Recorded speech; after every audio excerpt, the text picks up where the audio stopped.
Joy Reid was cancelled by MSNBC after 10 years working for the news network. Many people think that she was fired by the news network because of her racist stance on white people and also because of bad ratings since Trump took office. But I don't think these were the main reason Joy Reid was fired. In this video, I'm going to tell you the real reason the network decided to get rid of her. On the day of the 2024 election, Joy Reid did the unthinkable. She blamed liberal white women for Kamala Harris's loss. And this is when I knew her time was counted. I was thinking, she's playing with fire and she's going to get fired. Black voters came through for Kamala Harris. White women voters did not. That is what it appears happened in that state, is that if you can't flip enough white women, and we've talked about this on this set numerous times, is that you have a state where you've got a 6-week abortion or a 12-week abortion. I think theirs might be 12 weeks. Yep. But it's a state where women lost their reproductive rights, where there was a very heavy push to get women to focus on not putting in place, re-electing, putting back into the White House the person who was responsible for taking those rights away and restoring them. But that message obviously was not enough to get enough white women to vote for Vice President Harris, a fellow woman. This will be the second opportunity that white women in this country have to change the way that they interact with the patriarchy. Liberal white women are the backbone, the pillar of the Democratic Party. They are the ones who own the purse, and without them, the party is dead. And this is one of the reasons why the issue of abortion rights was at the center of Harris's presidential campaign. The reason Hillary Clinton didn't win the election in 2016 is because white women didn't show up for her.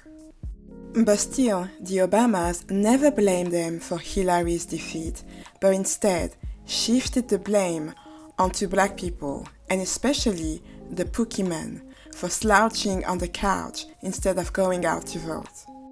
Joy Reid was sitting there, lecturing and blaming white women for Kamala's defeat like they were on the same level, or worse, like she was superior to them.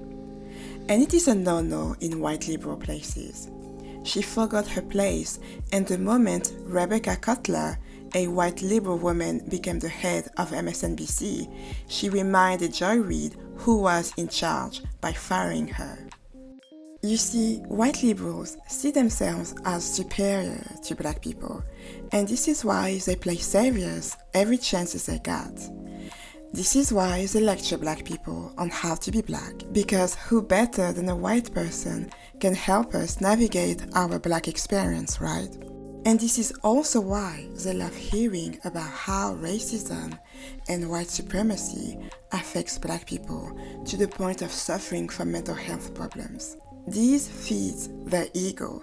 This makes them feel like they still have power over black people at a time in history where multiculturalism is threatening their relevance in society.